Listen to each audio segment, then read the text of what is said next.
to today's devotion. I'm John Marshall from the 2004 batch. I would like to begin by asking a question. How do we demonstrate our love for God? There are a number of ways in which we can do that, but I would like to point out one important way in which we can demonstrate our love for God. That is through obedience to His Word. Our obedience to God's Word proves our love for Him. I would like to read a few verses from the Gospel according to St. John chapter 14. Firstly, John chapter 14 verse 15. This is Jesus speaking. He says, "If you love me, obey my commandments." Verse 21 of the same chapter. "Those who accept my commandments and obey them are the ones who love me." Now, according to this verse, who are the ones who love Jesus?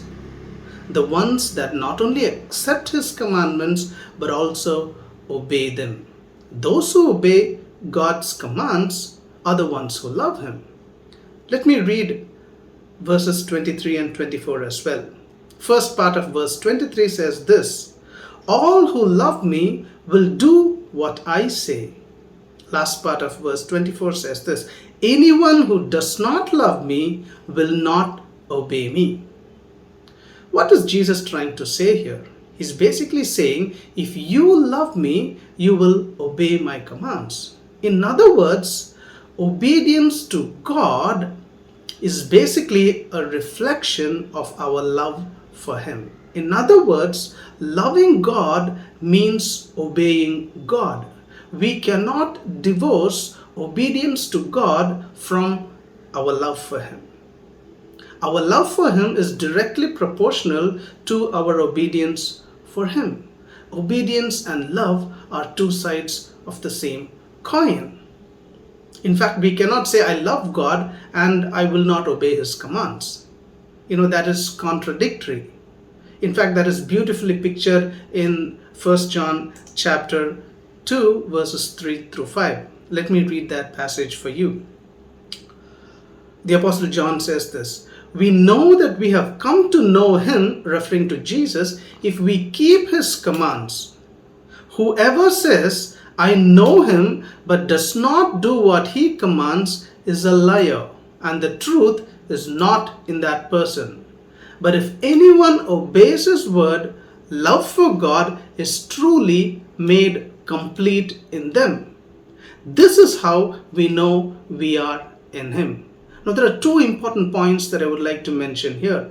The first thing is this, that if we cannot say we love God and not obey His commands.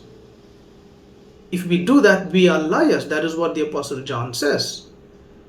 Our love for God should be made manifest through our obedience for Him. Secondly, if you look at the sequence of obedience to God in this particular passage, it is very, very beautiful. First comes knowing, followed by loving, followed by obeying. There are three important things in this particular passage: knowing God, loving God, and obeying God. Our obedience to God is preceded by our love for Him.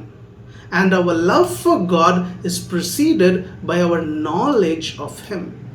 And that is why, we constantly, emphasize on reading the scriptures and praying, because that is how we know that, Jesus' attributes are this and that.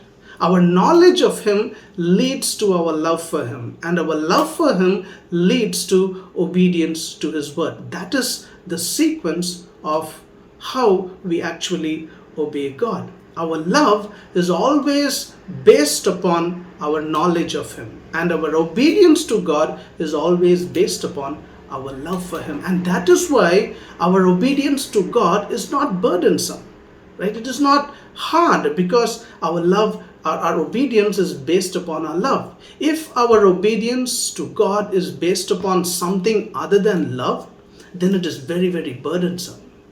Listen to this passage from 1 John chapter 5, verse 3 says this: "For this is the love of God, that we keep his commandments, and his commandments are not burdensome." You see here, God's commands are not burdensome. God is inviting us to be obedient to him. And that command is not burdensome. Why is it not burdensome? Because our obedience to God is based upon our love for him. No one who loves another person will find it difficult to obey that person. Right? Likewise, our obedience to God is based upon our love for him, and our love for him is based upon our knowledge of him. And that is why King David, he could say time and again in Psalms chapter 119 that he loves the commandments of God. Just for an example, let me read this one verse from Psalm 119, verses 47 and 48. He says, "For I delight in your commands because I love them." You see that? He loves God, and therefore he delights in God's commands. Delighting in God's commands is actually delighting in God himself. Let me continue. He says, I lift up my hands to your commands, which I love, and I meditate on your decrees." Our obedience to God is based upon our love, and that is exactly why King David was actually called a man after God's own heart, because he loved God so much, and therefore he loved his commands as well. And obedience to God's commands was such a natural thing. And that is what God desires for us. He desires for us to come to a position where our obedience for him is just the natural outflow of our love for him. So the lifestyle that we live should be love-based obedience. Our obedience to God should be based on love and not anything else. And so I would like to finish off by just pointing out some reflective questions. Just ask yourself this question: what is our obedience to God based upon? Is it based upon love, or is it something else? And secondly, does our love for God lead to obedience to his commands? Ask yourself these couple of questions as you meditate upon this particular question. How do we demonstrate our love for God? One way is through obedience to God's word. Thank you so much for watching, and have a wonderful day. God bless.